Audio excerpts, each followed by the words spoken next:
ಮಾಸದ ಕೊನೆಯ ಸೋಮವಾರ 3 ವರ್ಷಕ್ಕೊಮ್ಮೆ ಬರುವಂತಹ ಅಧಿಕ ಮಾಸದ ಈ ಪವಿತ್ರವಾದ ದಿನದಂದು ಶಿವ ಪಾರ್ವತಿಯರು ಒಂದಾದಂತಹ ಒಂದೇ ರೂಪದಲ್ಲಿ ಕಾಣಿಸಿಕೊಳ್ಳುವಂತಹ ಅರ್ಧನಾರೀಶ್ವರರ ಕಥೆಯ ಮುಖಾಂತರ ನಾವು ಕೂಡ ಭಗವಂತನ ಸೇವೆಯನ್ನು ಮಾಡೋಣ. ಇದನ್ನು ಕೇಳುವುದರಿಂದ ಹೇಳುವುದರಿಂದ ಸರ್ವ ಸಂಕಟಗಳಿಂದ ಮುಕ್ತಿ ಹೊಂದಲ್ಪಡ್ತಾರೆ. ಭೃಂಗಿ ಮಹರ್ಷಿಗೆ ಪಾರ್ವತಿ ಮತ್ತು ಪರಶಿವರು ತೋರಿಸಿದ ಒಂದು ಕರುಣಾಜನಕ ಕಥೆಯನ್ನು ಈ ವಿಡಿಯೋದಲ್ಲಿ ನೋಡೋಣ. ವಿಡಿಯೋನ ಸ್ಕಿಪ್ ಮಾಡದೆ ಕಥೆ ಮತ್ತು ಅರ್ಧನಾರೀಶ್ವರರ ಮೂಲ ಮಂತ್ರದ ಪಾರಾಯಣವನ್ನು ಶುರು ಮಾಡೋಣ. ಒಮ್ಮೆ ಕೈಲಾಸ ಪರ್ವತದಲ್ಲಿ ಶಿವ ಮತ್ತು ಪಾರ್ವತಿಯರು ದಿವ್ಯ ಸಿಂಹಾಸನದಲ್ಲಿ ಕುಳಿತುಕೊಂಡು ವಿರಾಜಮಾನವಾಗಿರ್ತಾರೆ. ದೇವತೆಗಳು, ಋಷಿಗಳು, ಗಣಗಳು ಪ್ರತಿದಿನವೂ ಬಂದು ಅವರ ದರ್ಶನವನ್ನು ಪಡಿತಾ ಇರ್ತಾರೆ. ಅವರಲ್ಲಿ ಭೃಂಗಿ ಮಹರ್ಷಿ ಶಿವನ ಪರಮ ಭಕ್ತನಾಗಿರ್ತಾನೆ. ಅವರು ಪ್ರತಿದಿನ ಕೈಲಾಸಕ್ಕೆ ಬಂದು ಶಿವನಿಗೆ ಮಾತ್ರ ನಮಸ್ಕಾರವನ್ನು ಮಾಡ್ತಾ ಇರ್ತಾರಂತೆ. ಒಂದು ದಿನ ಭೃಂಗಿ ಮಹರ್ಷಿಯು ಕೈಲಾಸಕ್ಕೆ ಬಂದು ಶಿವನ ಪಾದಗಳಿಗೆ ನಮಸ್ಕರಿಸ್ತಾರೆ. ಓ ಮಹಾದೇವ, ನೀವು ನನ್ನ ಸರ್ವಸ್ವ, ನಿಮ್ಮ ಪಾದ ಸೇವೆಯೇ ನನ್ನ ಜೀವನದ ದೊಡ್ಡ ಗುರಿ ಅಂತ ಅವರು ಹೇಳ್ತಾರಂತೆ.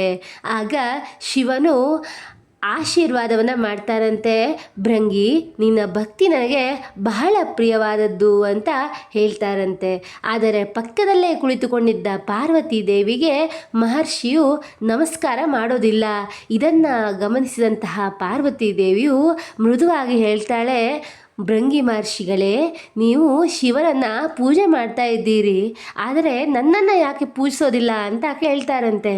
ಅದಕ್ಕೆ ಅಮ್ಮ, ನಾನು ಶಿವನ ಭಕ್ತ, ನನ್ನ ಆರಾಧನೆ ಮಹಾದೇವನಿಗೆ ಮಾತ್ರ ಅಂತ ಭೃಂಗಿ ಮಹರ್ಷಿಯು ತಿರುಗಿಸಿ ಹೇಳ್ತಾರಂತೆ. ಇದನ್ನು ಕೇಳಿದಂತಹ ಪಾರ್ವತಿ ದೇವಿಗೆ ಬಹಳ ಬೇಸರವಾಗುತ್ತೆ. ಶಿವ ಮತ್ತು ಶಕ್ತಿ ಒಂದೇ, ಶಿವನನ್ನು ಪೂಜಿಸಿ ಶಕ್ತಿಯನ್ನು ನಿರಾಕರಿಸುವುದು ಹೇಗೆ ಸಾಧ್ಯ ಅಂತ ಕೇಳ್ತಾರಂತೆ.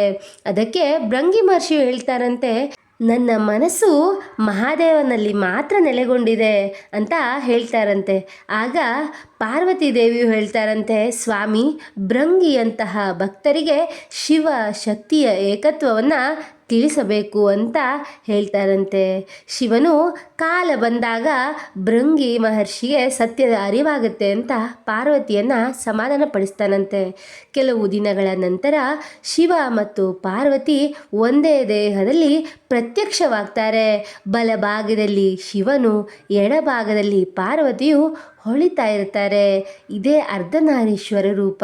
ಭೃಂಗಿ ಮಹರ್ಷಿಯು ಆ ರೂಪವನ್ನು ನೋಡಿ ಆಶ್ಚರ್ಯಪಡ್ತಾರೆ. ಇಂದು ಶಿವನಿಗೆ ಮಾತ್ರ ಪ್ರದಕ್ಷಿಣೆಯನ್ನು ಹೇಗೆ ಮಾಡೋದು ಅಂತ ಭೃಂಗಿ ಮಹರ್ಷಿಗೆ ಚಿಂತೆಯಾಗುತ್ತಂತೆ. ಆದರೆ ತನ್ನ ಹಠವನ್ನು ಬಿಡದೆ ಅವನು ಜೇನುನೊಣದ ರೂಪವನ್ನು ತಾಳಿ ಶಿವ ಮತ್ತು ಪಾರ್ವತಿಯರ ಮಧ್ಯೆ ಸಣ್ಣ ಜಾಗದಿಂದ ಹಾರಿ ಶಿವನ ಭಾಗಕ್ಕೆ ಮಾತ್ರ ಪ್ರದಕ್ಷಿಣೆಯನ್ನು ಮಾಡ್ತಾನಂತೆ. ಇದನ್ನು ಕಂಡಂತಹ ಪಾರ್ವತಿ ದೇವಿಗೆ ಕೋಪ ಉಕ್ಕಿ ಬರುತ್ತೆ. ಭೃಂಗಿ, ನೀನು ಶಕ್ತಿಯನ್ನು ಒಪ್ಪಿಕೊಳ್ಳಲು ನಿರಾಕರಿಸ್ತಿದೀಯಾ? ಹಾಗಾದರೆ ಶಕ್ತಿಯಿಂದಲೇ ನಿರ್ಮಿತವಾದಂತಹ ನಿನ್ನ ದೇಹದ ಭಾಗಗಳು ನಿನ್ನಲ್ಲಿ ಉಳಿಯಬಾರದು ಅಂತ ಶಾಪವನ್ನು ಕೊಡ್ತಾರಂತೆ. ತಾಯಿಯ ಶಾಪದಿಂದ ಮಾಂಸ, ರಕ್ತ, ದೇಹದ ಬಲವೆಲ್ಲ ದೂರವಾಗುತ್ತೆ. ಆ ಶಾಪ ಉಚ್ಚರಿತವಾಗುತ್ತಿದ್ದಂತೆ ಭೃಂಗಿ ಮಹರ್ಷಿಯ ದೇಹದಲ್ಲಿರುವಂತಹ ರಕ್ತ, ಮಾಂಸವೆಲ್ಲವೂ ಮಾಯವಾಗುತ್ತಂತೆ. ಕೇವಲ ಎಲುಬುಗಳು ಮಾತ್ರ ಉಳಿತವಂತೆ. ಭೃಂಗಿ ಮಹರ್ಷಿಗೆ ನಿಲ್ಲಲು ಕೂಡ ಸಾಧ್ಯವಾಗೋದೆ ಅವರು ನೆಲಕ್ಕೆ ಕುಸಿದು ಬೀಳ್ತಾರಂತೆ. ಭೃಂಗಿ ಮಹರ್ಷಿಯು ನನ್ನನ್ನು ರಕ್ಷಿಸಿ ಪರಮೇಶ್ವರ ಅಂತ ಕೇಳಿಕೊಳ್ತಾರಂತೆ. ಆಗ ಶಿವನು ಹೇಳ್ತಾರಂತೆ, ಭೃಂಗಿ, ಈಗ ನಿನಗೆ ಅರ್ಥವಾಗಿದೆ, ಶಕ್ತಿ ಇಲ್ಲದೆ ದೇಹ ಉಳಿಯೋದಿಲ್ಲ. ಶಿವ ಶಕ್ತಿ ಬೇರೆ ಅಲ್ಲ, ಬೇರ್ಪಡಿಸಲಾಗದ ಶಕ್ತಿ ಅಂತ ಹೇಳ್ತಾನಂತೆ. ಭೃಂಗಿ ಮಹರ್ಷಿಯ ಕಣ್ಣಲ್ಲಿ ನೀರು ತುಂಬಿಕೊಳ್ಳುತ್ತೆ. ನನ್ನ ಅಜ್ಞಾನವನ್ನು ಕ್ಷಮಿಸಿ ಅಂತ ಕೇಳಿಕೊಳ್ತಾನಂತೆ. ಶಿವನು ತನ್ನ ತ್ರಿಶೂಲವನ್ನು ಸ್ಪರ್ಶಿಸಿ ದಿವ್ಯ ಶಕ್ತಿಯನ್ನು ಭೃಂಗಿ ಮಹರ್ಷಿಗೆ ನೀಡ್ತಾನಂತೆ. ಆಗ ಭೃಂಗಿ ಮಹರ್ಷಿಗೆ ಮೂರನೇ ಕಾಲು ಉದ್ಭವ ಆಗುತ್ತೆ. ಮೂರನೇ ಕಾಲಿನಿಂದ ಎದ್ದು ನಿಂತು ಪಾರ್ವತಿ ದೇವಿಯ ಪಾದಗಳಿಗೆ ನಮಸ್ಕರಿಸ್ತಾನೆ. ಹಾಗೂ ಅಮ್ಮ, ನನ್ನ ತಪ್ಪನ್ನು ಕ್ಷಮಿಸಿ, ಶಿವ ಶಕ್ತಿ ಒಂದೇ ಎಂಬಂತಹ ಸತ್ಯವನ್ನು ನಾನು ಈಗ ಅರಿತಿದ್ದೇನೆ, ನನ್ನನ್ನು ಕ್ಷಮಿಸಿ ಅಂತ ಕೇಳಿಕೊಳ್ತಾನಂತೆ. ಆಗ ಪಾರ್ವತಿ ದೇವಿ ಹೇಳ್ತಾಳಂತೆ, ಭೃಂಗಿ, ಜ್ಞಾನವಿಲ್ಲದ ಭಕ್ತಿ ಅಪೂರ್ಣ. ಶಿವನಿರುವಲ್ಲಿ ಶಕ್ತಿಯೂ ಇರ್ತಾಳೆ, ಶಕ್ತಿ ಇರುವಲ್ಲಿ ಶಿವನೂ ಇರ್ತಾನೆ ಅಂತ ಹೇಳ್ತಾಳಂತೆ. ಭೃಂಗಿ ಮಹರ್ಷಿಯು ಆಗ ಲೋಕಕ್ಕೆ ಹೇಳ್ತಾರಂತೆ, ಅರ್ಧನಾರೀಶ್ವರ ಸ್ವರೂಪವೇ ಪರಮ ಸತ್ಯ. ಇನ್ನು ಮುಂದೆ ನಾನು ಶಿವ ಶಕ್ತಿಯನ್ನು ಒಂದೇ ತತ್ವವಾಗಿ ಆರಾಧಿಸ್ತೇನೆ ಅಂತ ಹೇಳ್ತಾರಂತೆ. ಶಿವ ಪಾರ್ವತಿ ಸಂತೋಷಗೊಂಡು ಅವನಿಗೆ ಆಶೀರ್ವಾದವನ್ನು ನೀಡ್ತಾರೆ. ನಿನ್ನ ಭಕ್ತಿ ಈಗ ಸಂಪೂರ್ಣವಾಗಿದೆ, ಲೋಕಕ್ಕೂ ಈ ಸತ್ಯವನ್ನು ತಿಳಿಸು ಅಂತ ಹೇಳ್ತಾರಂತೆ. ಆಗಿಂದ ಭೃಂಗಿ ಮಹರ್ಷಿಯು ಶಿವ ಪಾರ್ವತಿಯರ ಅವಿಭಾಜ್ಯ ಏಕತ್ವವನ್ನು ಸಾರುವಂತಹ ಮಹತ್ವದ ಪುರಾಣವನ್ನು ಹೇಳ್ತಾನಂತೆ, ಲೋಕಕ್ಕೆ ಮಾದರಿಯಾಗ್ತಾನಂತೆ. ಈ ರೀತಿಯಾಗಿ ಶಿವ ಶಕ್ತಿಯು ಒಂದುಗೂಡಿದಂತಹ ಅರ್ಧನಾರೀಶ್ವರರ ಪರಮ ಸತ್ಯದ ಕಥೆಯನ್ನು ಕೇಳಿಯಾಯಿತು. ನೀವು ಕೂಡ ಭಕ್ತಿಯಿಂದ ಶ್ರದ್ಧೆಯಿಂದ ಕೇಳಿದ್ದೀರಾ. ಈಗ ಮಂತ್ರದ ಪಠಣವನ್ನು ಮಾಡೋಣ. ಸಾಧ್ಯವಾದರೆ ನನ್ನ ಜೊತೆ ನೀವು ಕೂಡ ಈ ಮಂತ್ರದ ಪಾರಾಯಣವನ್ನು ಮಾಡಿ. ಭಗವಂತನ ಕೃಪೆಗೆ, ಭಗವಂತನ ಕರುಣೆಗೆ ನೀವು ಕೂಡ ಪಾತ್ರರಾಗಿ. ಓಂ ಹ್ರೀಂ ಅರ್ಧನಾರೀಶ್ವರಾಯ ನಮಃ. ಓಂ ಹ್ರೀಂ ಅರ್ಧನಾರೀಶ್ವರಾಯ ನಮಃ. ಓಂ ಹ್ರೀಂ ಅರ್ಧನಾರೀಶ್ವರಾಯ ನಮಃ. ಓಂ ಹ್ರೀಂ ಅರ್ಧನಾರೀಶ್ವರಾಯ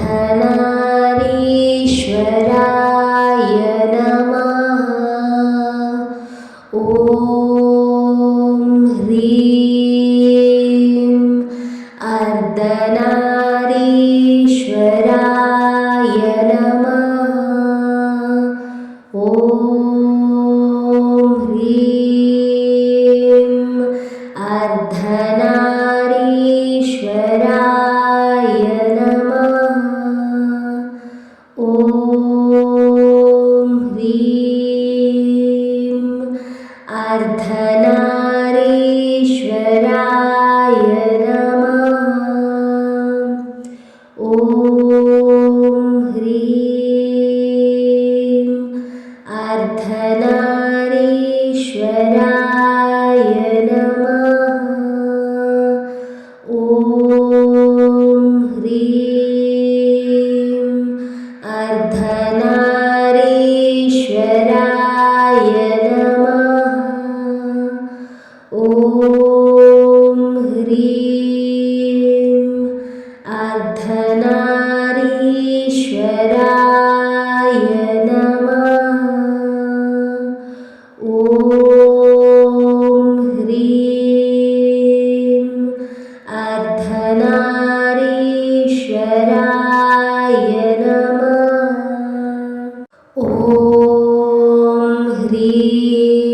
ಹ್ರೀಂ ಅರ್ಧನಾರೀಶ್ವರಾಯ ನಮಃ. ಓಂ ಹ್ರೀಂ ಅರ್ಧನಾರೀಶ್ವರಾಯ ನಮಃ. ಓಂ ಹ್ರೀಂ ಅರ್ಧನಾರೀಶ್ವರಾಯ ನಮಃ. ಓಂ ಹ್ರೀಂ ಅರ್ಧನಾರೀಶ್ವರಾಯ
अर्धनारीश्वराय नमः। ॐ ह्रीं अर्धनारीश्वराय नमः। ॐ ह्रीं अर्धनारीश्वराय नमः। ॐ ह्रीं अर्धनारीश्वराय नमः। ॐ ह्रीं अर्धनारीश्वराय नमः। ॐ ह्रीं अर्धनारीश्वराय नमः। ॐ ह्रीं अर्धनारीश्वराय नमः। ॐ ह्रीं अर्धनारीश्वराय नमः। ॐ ह्रीं अर्धनारीश्वराय नमः। ॐ ह्रीं अर्धनारीश्वराय नमः। ॐ ह्रीं अर्धनारीश्वराय नमः। ॐ ह्रीं अर्धनारीश्वराय नमः। ॐ ह्रीं अर्धनारीश्वराय नमः। ॐ ह्रीं अर्धनारीश्वराय नमः। ॐ ह्रीं अर्धनारीश्वराय नमः। ॐ ह्रीं अर्धनारीश्वराय नमः। ॐ ह्रीं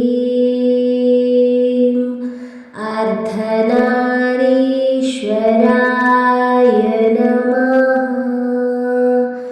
ॐ ह्रीं अर्धनारीश्वराय नमः।